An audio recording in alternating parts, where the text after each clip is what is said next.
एकदमै दामी भएको छ।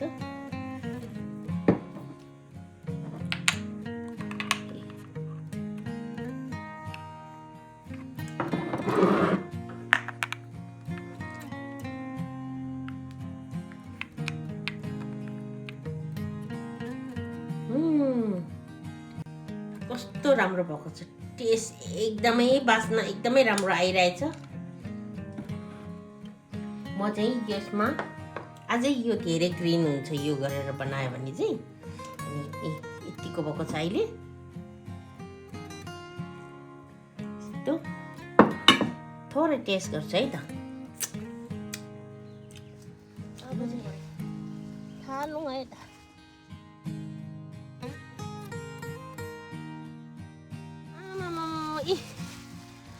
यस्तो दरो भयो, यस्तो सफा। यी कुहिराहरूले चाहिँ यसरी टिपेर लगेछ, ठुटा टुप्पा टुप्पा काटेर लगेछ यसरी।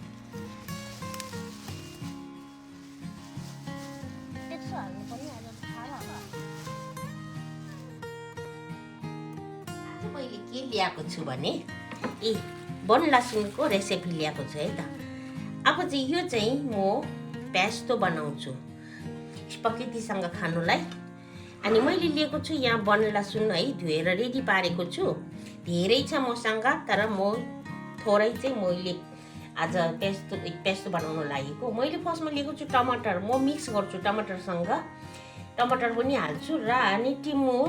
यो चाहिँ मेरो स्टाइलमा हो, टिमुर चाहिँ खासमा टिमुर हाल्दैन है। अनि म चाहिँ टिमुर हाल्छु। बटर चाहिँ मैले पकालेर राखेको छु र अनि यहाँ चाहिँ चिज राखेको छु, अनि यहाँ नुन, अनि यहाँ चाहिँ मिक्सर। अनि टिमुर चाहिँ मेरो टेस्टमा हो है त, भने चाहिँ टिमुर नहालेर खाँदा पनि हुन्छ है। अनि टमाटर पनि मेरो टेस्टमा हो। दुईवटा ठुलो ठुलो टमाटर लिएको छु म। ओभनमा चाहिँ यो घरेर पार्छु, तुरन्तै पाक्छ है। अनि यो चाहिँ म अहिले माइक्रो ओभनमा राखिदिन्छु। दुई पखाली गरेर चाहिँ रेडी पारेको छु है। अनि एकदमै कलिलो छ यो, एकदमै कलिलो छ। म चाहिँ यो पनि मनपर्छ, मलाई चाहिँ डाक्ला पनि, यो मात्रै होइन, पत्ता मात्रै होइन, डाक्लासँगै चाहिँ एकदमै टेस्ट आउँछ। अनि यो चाहिँ म सबै मेरो टेस्टमा बनाउँदैछु है त। तपाईँहरूलाई चाहिँ के टेस्ट मनपर्छ त्यो हाल्नुहोस् है त। अनि घिउमा मन पर्दैन भने ओलिभ ओइलमा राख्दा पनि हुन्छ। चिज मन पर्दैन भने तपाईँहरूले बदाम जे राख्दा पनि हुन्छ है। नटहरू राख्दा, नट जुन मन पर्यो भने हुन्छ। मलाई चाहिँ नट, खासमा चाहिँ नट राख्नु पर्ने हो यसमा चाहिँ। मलाई चाहिँ नट खानु नहुने भएको हुनाले, एलर्जी भएको हुनाले चाहिँ मैले नट कुनै पनि युज गरेको छुइनँ। चिज र अनि नटको सट्टामा चाहिँ मैले टमाटर युज गरेको है। चिज र घिउ अनि टिमुर, अनि म सुकेको खोर्सानी पनि हाल्नेछु है। आफ्नो टेस्ट अनुसारको खोर्सानी हाल्ने, मलाई चाहिँ पिरै मनपर्छ। अनि म अलिक थोरै पिरो हालेर चाहिँ बनाउँछु है त। अब तपाईँहरू पिरो खानुहुन्न भने पिरो नहाले पनि हुन्छ है। अनि म चाहिँ पिरो हालेर बनाउँछु। अनि योलाई चाहिँ एकदमै मसिनो काट्ने।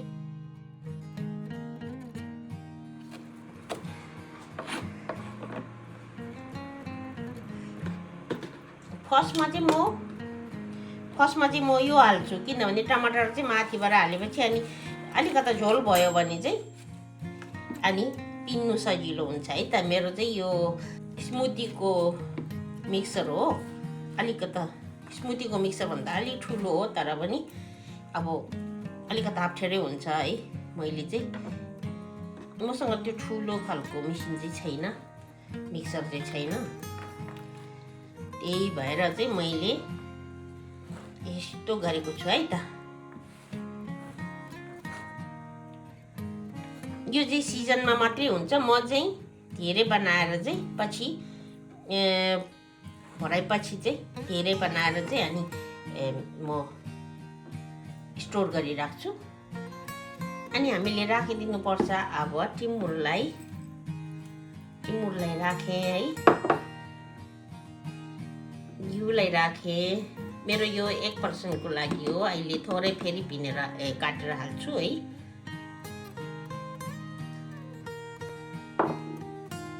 चिजलाई राखेँ।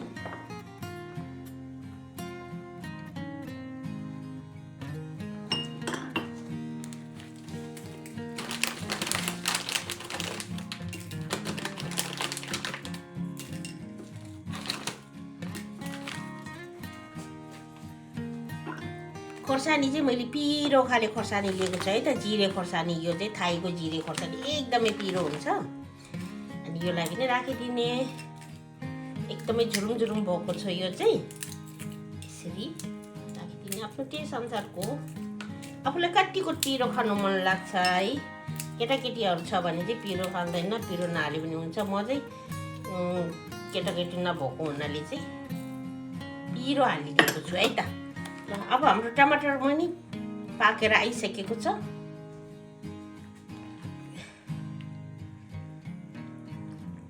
यस्तो मजाले पाक्छ।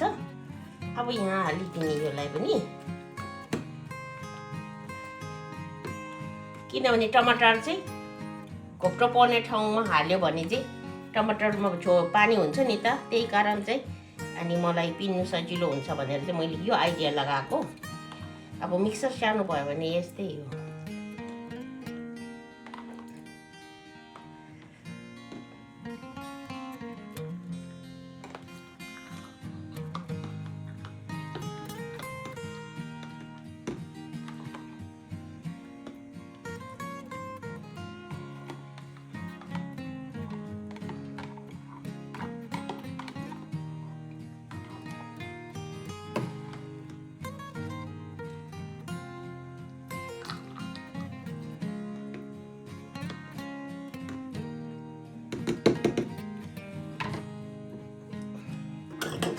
अब नुन चाहिँ अर्कालेर हाल्ने। मैले स्पागेटीमा पनि नुन हालेको छ है। नुन चाहिँ अलिक थोरै नै हालिदिन्छु। कहिले कहिले यसबाट वात्ता जान्छ कि, त्यही कारण मैले यस्तो गरेको है त। यति चाहिँ म पहिला सुरुमा पिनिहाल्छु।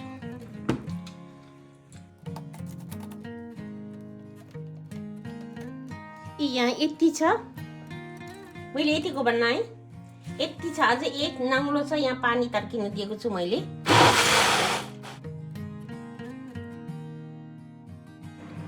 यतिको भयो, यतिको ग्रिन भयो है। अनि त्यहाँदेखि चाहिँ यहाँ चाहिँ स्पागेटी पाकिरहेछ। मैले स्पागेटी पकाइसकेको छु है। यो खानुको लागि रेडी भइसकेको छ।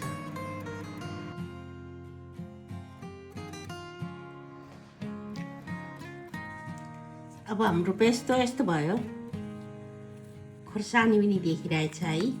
हामीलाई चाहिँ टेस्ट चाहिँ खोर्सानीको चाहिन्छ नै। यति राम्रो ग्रिन भएको छ। अब चाहिँ खन्याउँ है त।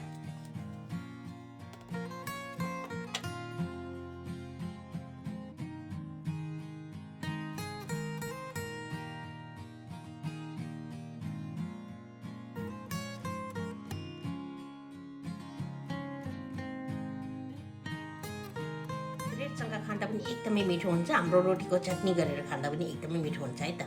म चाहिँ यो चाहिँ जेसँग पनि खान्छु। अब चाहिँ नुन पनि ठिक्क लागेको छ है। हाम्रो पेस्ट एकदमै डह्रो भएको छ है। देख्न सक्नुहुन्छ तपाईँहरूले पनि। अनि यदि तपाईँहरू युरोपमा हुनुहुन्छ भने चाहिँ तपाईँहरूले पनि बनाएर खान सक्नुहुन्छ है त। एकदमै मिठो हुन्छ। चटनीको रूपमा पनि खानु मिल्छ है। हामीले चाहिँ चटनीको रूपमा पनि खानु मिल्छ। र अब युरोपियनहरूले चाहिँ स्पागेटीसँग खान्छ, ब्रेडसँग खान्छ है। अनि म चाहिँ चटनी गरेर पनि खान्छु है त। चटनी खाँदाखेरि चाहिँ यो लसुनको चटनी खाएको जस्तो हुन्छ है त। एकदमै मिठो हुन्छ है। हेर्दै खौँ लाग्दो भएको छ। बास्न तपाईँहरूलाई सुँगाउनु मिल्ने हो भने म बास्न सुँगाउँदै, तर के गर्ने, बास्न सुँगाउनु मिल्दैन है। अब बाँकी रह्यो तपाईँहरूले बनाएर खानु मात्रै। अब यसरी नै बनाएर खानुभयो भने पनि हुन्छ। यो होल गार्लिकको रेसिपी चाहिँ अब तपाईँहरूले त कसरी बनाएर खाँदो रहेछ भनेर चाहिँ नेपाली भाषामा मजाले मैले तपाईँहरूलाई बताइरहेको छु है। बताइसकेको छु। तपाईँहरूले पनि यसरी नै बनाएर खानुहोस्। एकदमै मिठो हुन्छ। यो चटनीको रूपमा खाँदा पनि मिल्छ है। फेरि म चाहिँ स्पागेटीसँग खान्छु, तर यो चाहिँ हामीले ब्रेडसँग पनि खानु मिल्छ र रोटीसँग पनि खानु मिल्छ। एकदमै मिठो। यो मेरै तरिकाले बनाउनु भयो भने तपाईँहरूले चाहिँ हाम्रै टेस्टमा एकदमै मिठो आउँछ है त। तर युरोपियन टेस्टमा खानुभयो भने चाहिँ फेरि तपाईँहरूले थोरै चिजको क्रिम मात्रै हुन्छ र अनि ओइल बेल धेरै हालेको हुन्छ, अनि चिज धेरै हालेको हुन्छ है। मैले चिज चाहिँ ठिक्कको मात्रै राखेँ। यतिको लागि चाहिँ मैले चिज चाहिँ त्यति नै राखेको छु, थोरै नै राखेको छु है। अनि यो चाहिँ अब स्पागेटीसँग खान्छु। म स्पागेटी सर्भ गरेर ल्याउँछु है। मैले स्पागेटी सर्भ गरेर ल्याइसकेको छु।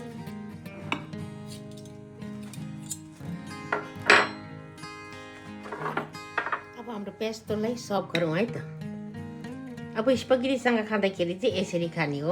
मेरो लागि चाहिँ चिज पनि ठिक्काको छ र अनि घिउ पनि ठिक्काको छ। म चिज हाल्दिनँ। खासमा चाहिँ यो माथि अझै चिज ग्रेट गरेर पनि हाल्नु सकिन्छ। यदि तपाईँहरूलाई मनपर्छ भने चाहिँ पेस्तो थोरै राखेर चाहिँ चिज ग्रेट गरेर फेरि हाल्नु पनि मिल्छ है त। अब यसको टेस्ट तपाईँहरूलाई कसरी बनाउँ है।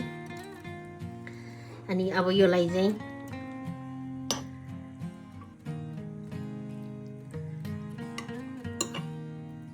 मैले नाइफ चाहिँ ल्याएको छैन रहेछ।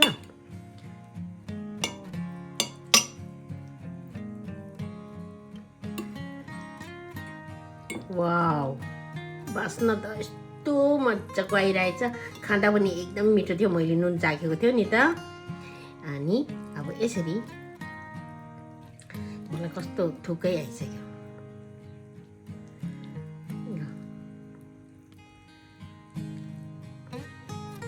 यसरी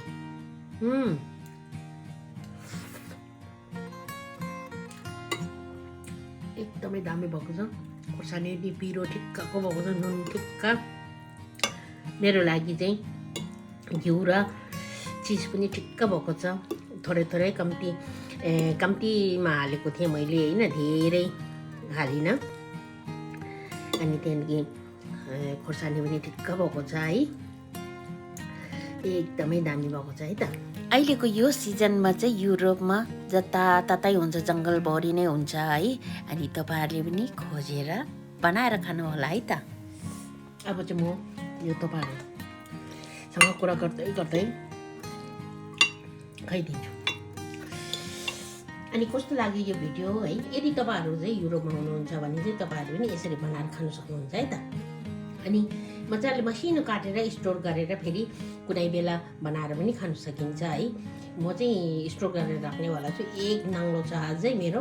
आजको दिनभरिको काम यही हो। अब पेस्तो बनाइसकेँ है। स्टोर गर्ने हो भने चाहिँ मसिनो काटेर चाहिँ त्यो प्लास्टिक प्याकिङ गरेर चाहिँ स्टोर गरेर राख्ने है, डिप फ्रिजमा। एकदमै राम्रो हुन्छ। पछि जतिखेर चाहिन्छ त्यतिखेर बनाएर खानु मिल्छ है। मैले चाहिँ यहाँ बोतलहरू पनि रेडी पारेको छु है। सानसानो बोतलमा चाहिँ म साथीहरूलाई दिने हो। यिनीहरू चाहिँ प्याक गरेर चाहिँ साथीहरूलाई दिन्छु है। अनि त्यहाँदेखि चाहिँ म चाहिँ मजाले खान्छु। यो चाहिँ शीतल दिन्छु।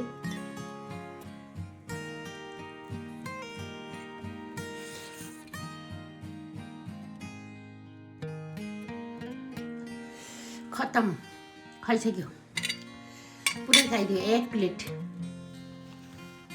र मैले सबै यहाँ सानसानो बोतलहरूमा हालिसकेको छु है।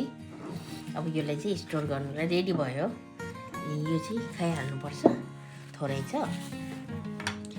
यसको भिरको चाहिँ यो हो।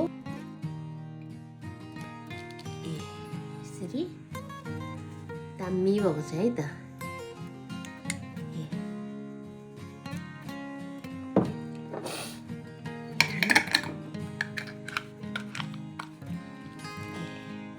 एकदमै दामी भएको छ।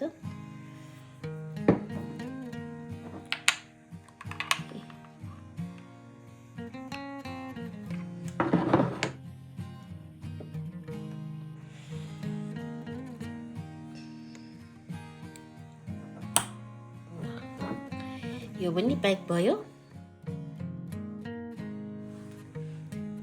मजाको देखिरहेछ, एकदमै राम्रो देखिरहेछ।